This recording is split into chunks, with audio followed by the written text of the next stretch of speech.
The Disney earnings call was kind of a disaster. The stock still stuck.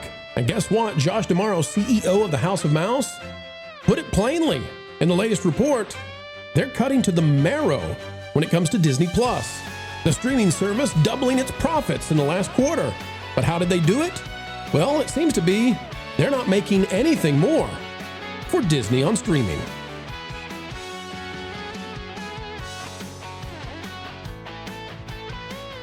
It's a great day. It's a groovy day, folks. Welcome back yet again. It's a pleasure as ever to endeavor together explaining entertainment and keeping you ahead of the culture curve. As we dive in today, consider clicking the like button and we'll get underway right now. The Disney earnings report for Q3 is done, and ladies and gentlemen, the stock is also perhaps done. Bloomberg was reporting this thing would be up something like 6%. Instead, it's at 2.3 and dropping. No financial advice being given to you today. But if we take a look at the 5-year, you can see that Disney is down 43%. And if we go out to the max, when is the last time they came into the $100 mark? Well, folks, if you've been holding on to Disney since, early 2015, you still have the same amount of money, even if your money is worth less. That's despite Disney investing $100 billion into streaming and despite Disney purchasing Fox for something like $70 billion. Where did the billions go? We'll get to Ron and LW Ghost in just a moment, as well as Jonas J. Campbell to find out what they think about this. But first, folks, the story of the day is Disney has cut Disney Plus and Hulu investments to the bone. It's not narrow, it's straight to the marrow, and this is out of Variety. Jennifer Mass, hidden inside the article, but we'll connect the dots for you. Disney streaming profit doubles in June quarter. Company shifting consumer products to studios division, it says. Here's what we need, though. I'll read the first paragraph just so you know I'm not cherry picking, then we'll go down to the paragraph we need. Disney posted mixed results for the June 2026 quarter as Disney Plus and Hulu continue to boost profits and the theme parks division turning in solid performance, they say. And Disney CEO Josh D'Amaro revealed his latest movie to restructure the media conglomerate's operations. He's moving most of consumer products out of Disney Experiences and into the entertainment unit, which, by the way, is so that Dana Walden can have control of all the merch. And then when a movie flops, they can say, oh, wait, that wasn't really what happened because we generated X, Y, and Z amount of money off of diapers and doilies. Here's what we need, though. Take a look at this, folks. This is the paragraph where it's hidden inside, and you got to see it to believe it. On the streaming front, says Variety, revenue from Disney Plus and Hulu was up 11% for the April through June quarter. And I want to remind folks that we're talking about April through June because Disney really likes to boast about their attendance at Disney parks. Let's just say once we get into the summer months for that report, not going to be the same. But streaming revenue was up 11% for that quarter to $5.53 billion. Yay for Disney, right? 11%. But operating income, which is profit, somehow doubled. Now, how in the world do you have 11% increase in revenue, but you double your profits? Well, hang tight, folks. We'll explain. Disney said overall streaming subscription revenue was up 15%. Okay? $4.7 billion. Now, we don't know, by the way, how that subscription revenue is derived. We just know it's up 15%. Ad sales only increased 3%, probably not keeping up with inflation. Here's the problem. If you're up 15% in subscribers and 3% only in ads, and yet you somehow doubled your profits, the only way that is possible is if you did so by cutting your investments like crazy to the bone. So if you're wondering, where's my new Marvel show? Why did they cancel Wonder Man? Why do I not have new Star Wars? Why do I not have anything? Where's Bluey, darn it? No new Bluey either. Well, it's because they've cut everything. They've cut everything. So what do you get?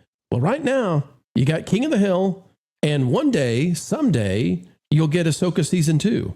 And that's about it for Disney Plus. They have cut streaming to the core, and that's why, perhaps, ladies and gentlemen, once again, we're kind of seeing that pop and drop, where, looky here, it came out at 102, and then it's been going down. Will it stay above 100 by the end of the day? We don't know. Could, maybe. Don't know, folks, but yeah, if it follows the trend, you all know how this goes. We get the ups and downs, and Disney still is down 43% over the last 5 years. More than 50%, by the way, or almost 50% if we were to compare it to its high in 2021. All right, panel, let's go to you first. Jonas J. Campbell, if you wouldn't mind to take this away, your thoughts on Disney cutting to the core, Disney Plus streaming, and then declaring, well, we doubled profits. Well, having watched the earnings call and been on Valiant Renegades earnings call live stream, looking through all of this and examining what they said, they weren't focused on creativity in any way. All they had were business products and data offerings and consolidation of data. It really wasn't much about the actual products they offer. It was all around the services and the presentation of those products, which to me shows an inherent failing in the flywheel here. They did talk about the flywheel and how this product sold and that product sold because of this and that. I'm not actually confident that the movement of Toy Story 5 was what moved so much product. They said that Moana moved product, but whatever they earned from Moana product, they were earning that already from the fact that Moana is an evergreen property on Disney Plus. So a lot of this, it just seems like it's churning the water to make it look like there's a fish in there, and there's nothing in there that's worth frying up. Yeah, it was one of the most dull, boring earnings reports we've ever seen. I feel like we're watching, Apple without Steve Jobs. Lou, you've been in the industry, you know it well. What did you think about the way this went, and specifically the idea that they're making double the profit on very little increase in revenues, and then nobody comes out and says, "Oh, by the way we did that is we're not making anything anymore." Well, it shows that your moniker, your nom de plume, is in keeping with the other pros out there who are watching what's happening to the stock, which is they saw the headline and said, "Okay, well, sounds good," and then they looked a little deeper and found what you found. I find this moving of the consumer products over fascinating too. Yes. Does it mean they anticipate more revenue from themed popcorn buckets than they do from perennial Mickey Mouse stuff?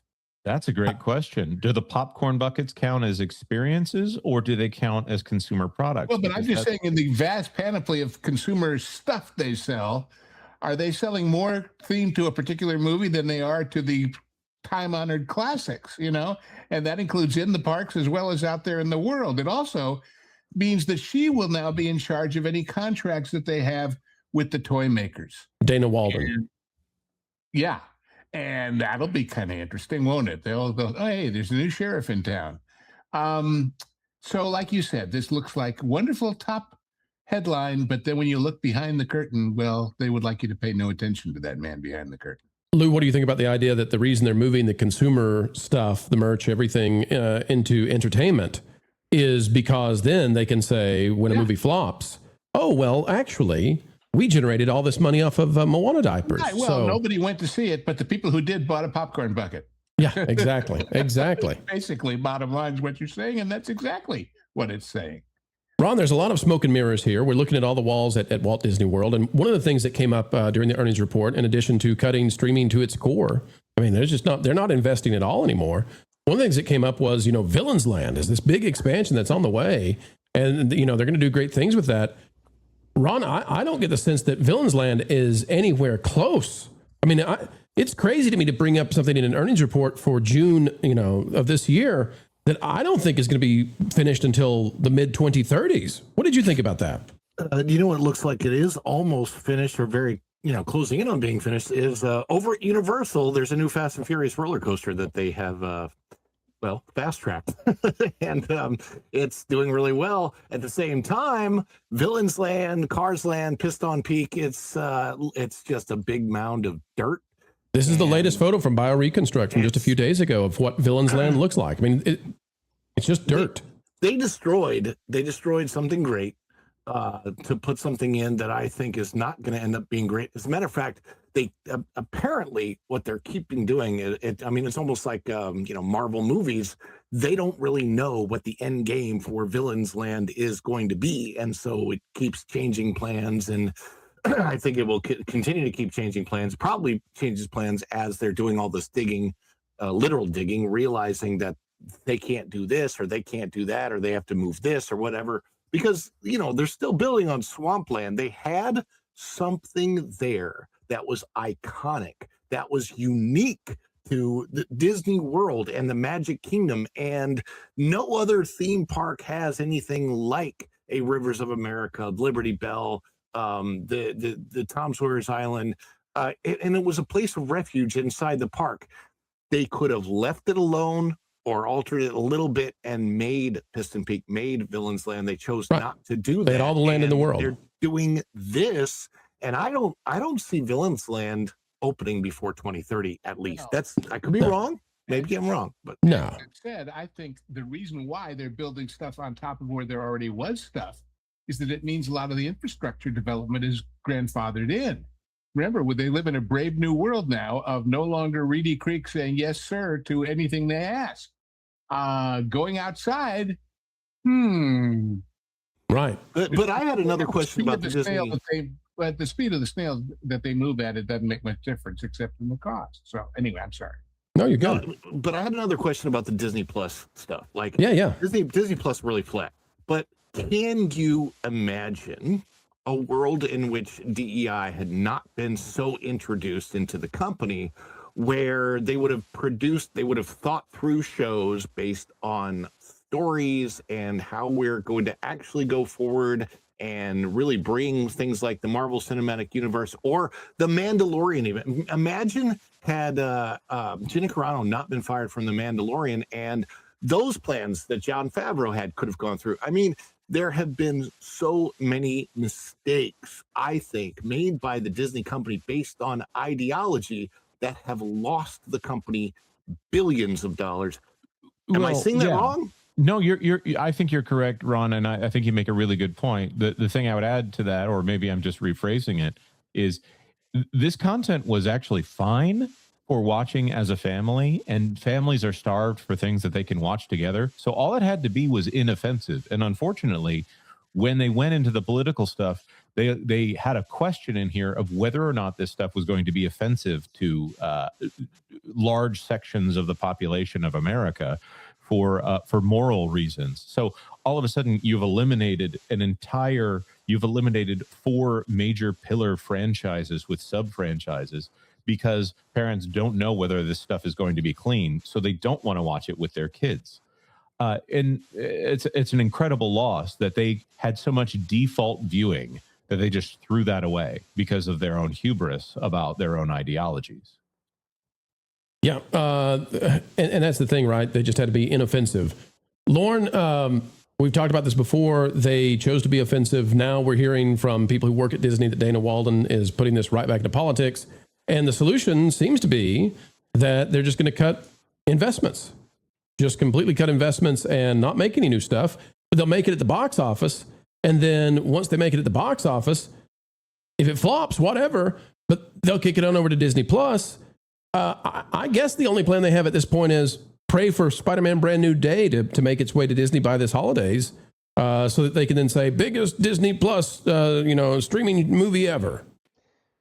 So I'm joining late, and I didn't hear the call. So you're going to have to catch me up a little bit, because what you just described sounds to me like I don't see where the profit comes in. You're saying that they're going to make it up at the box office, but if their movies are losing money, how are they making it up at the box office? It's different divisions. So Disney Plus can claim it's profitable because they're not spending on making new shows. They're just acquiring the movies from the studios. Okay, so that's an accounting bookkeeping trick. That doesn't really mean you're making money. I mean, if you're slashing all of production, I guess if your only hope is that your movies are somehow going to make it look like Disney Plus is successful, but you're not driving new subs and advertising is not keeping up with inflation, you're still losing money. Their only solution out of this is to actually create content that keeps people wanting to watch more content and that actually makes money. You have to do those two things. If you don't do those two things, you're still losing. So I don't think this is going to be a successful strategy. This is just smoke and mirrors. Right. Jonas, walk us through how long they can do this. How long can they go through putting almost nothing new onto Disney Plus and having acquired properties like Family Guy and King of the Hill on Hulu? How long can that strategy hold up? I think they can do it for quite some time. The thing is, Hulu's a different value proposition than Disney Plus. I think, but the fact that they are merging Disney Plus and Hulu together, but people still have the option of subscribing to Hulu, that shows some weakness in that original strategy that Bob Iger putting everything under the Disney brand was seemed to be going for here. I think they've got 5 years if they aren't actually interested in growth. They say they're interested in growth, but they'll have a while before they're done with all of this stuff. I hate to say smoke and mirrors for the quote unquote improvements to the park that they're making, the quote unquote expansions to the park that they're making here. It's going to be a little while before Epic Universe has their next, Universal has their next new park. They've got Paramount and Warner Brothers struggling through their stuff over there, and that's fine. I think it'll be a while before someone else can do something that distracts from the current "we promise the band's going to make it" idea that they've got at Walt Disney right now. They need new content. They need creatives within the company, and they don't have that. So all they have right now is data, Disney Plus, which when I say Disney Plus, they're talking about DTC, and they're talking about the benefits of DTC, which have yet to materialize after 6 years of Disney Plus, 7 years, whatever it is.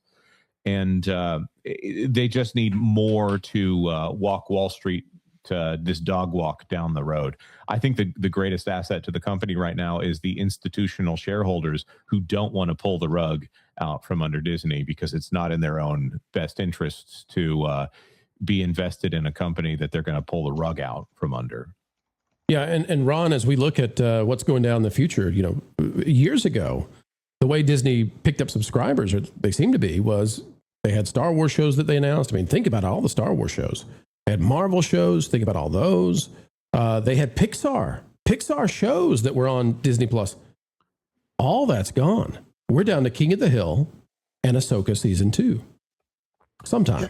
And the funny thing is, a lot of the fan loyalty was lost because of just serious mistakes like She-Hulk. She-Hulk was just so awful. And I forgot about She-Hulk. And fans just, they left. They went away.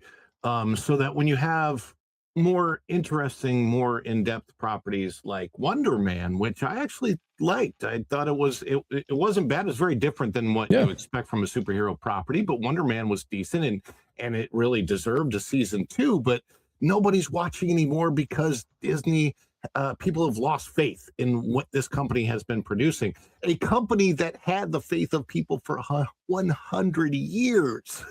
And then they produced Wish for their 100th anniversary, and it was just, it wasn't just a flop, it was just bad writing, and the palette for Wish, even when you watch it, I'm like, why is this whole thing so grayish? Why isn't it bright and vibrant and wonderful? Let me just pause you, Ron, for a second. What's amazing to me is there are lots of people right now listening to you talk about this, and they have no idea what Wish is. That's how bad that was. Right. There may be more people who have ridden on the Disney Wish than went to go see the movie Wish. Oh, without a doubt. I still haven't seen Mandalorian and Grogu, and I eventually probably will, but it just doesn't look interesting, and that's a huge problem. The reason I went to see Spider-Man, Brand New Day, is because the marketing looked interesting, the trailers looked interesting, and there was not one of the stars came out and said, like Tom Holland didn't go, the thing we're going to do with Brand New Day is like, we're going to introduce some characters that have, that are transgender, because we want to speak to that part of the audience. And we definitely want to introduce some LGBT content because we want to speak to that part of it. Like, it wasn't like I'm going to pilfer the audience and pluck out little things and make sure that we're satisfying these groups so that we're not satisfying these groups. It was, hey, it's a good movie. We all had fun making it. Let's go see it. Yes. Lauren, I'll give you the final word on this. It seems to me that the damage that was done by the way they treated Gina Carano, as Ron brought up, and, inserting all this political commentary into what is essentially kids content that's supposed to drive Disney Plus. If they hadn't had Bluey, this whole thing goes kablooey. Like, we're at the point now where they're all pretending. We looked at this on Nielsen, and I don't have it available right now. I wish I did, but if you look at Nielsen, Disney Plus is almost certainly losing to what are the names of the two streaming services, Jonas? Netflix and YouTube? No, worse. Roku and Tubi. Tubi. Oh, Tubu. yeah. Oops. That's what I was doing. In my head, I was like, get out of that. Roku and Tubi. Ludicrous names that they call streamers right now. Yeah. So Lauren, I think the decisions that we all condemned, I think they come home to roost with the House of Mouse. Yeah, I think I'm still kind of waking up, so my thoughts are going to be a little slow trying to come out of my mouth this morning. I apologize. Folgers in your cup. I think I would push back a little bit on Jonas and you slightly, in that I don't know that it's necessarily that people are tuning out because they don't trust Disney after what they did. Because honestly, I don't think the majority of parent households are policing what their kids watch that closely. I think there's a segment that does, but I think a lot of them really just use these channels to plop their kids down and give them something to watch without really paying a lot of. Right, and that's not enough. Those kids are watching Bluey, though. Right, that's not enough. Those kids are not sitting down to watch The Mandalorian and Grogu. To catch Netflix, Disney needed to give a proposition, that people were, beyond just the 3-year-olds and the 5-year-olds, and they failed. Now, folks, you might look at this and say, well, Disney actually is at 4.9. They're beating Roku and Tubi, but that's not true. This little star is not a wishing star beside Disney. That's an asterisk. That means that that is Disney plus Hulu, ESPN, and everything else Disney has streaming-wise. Disney Plus itself is probably somewhere around 1.9 to 2.1% of this 4.9.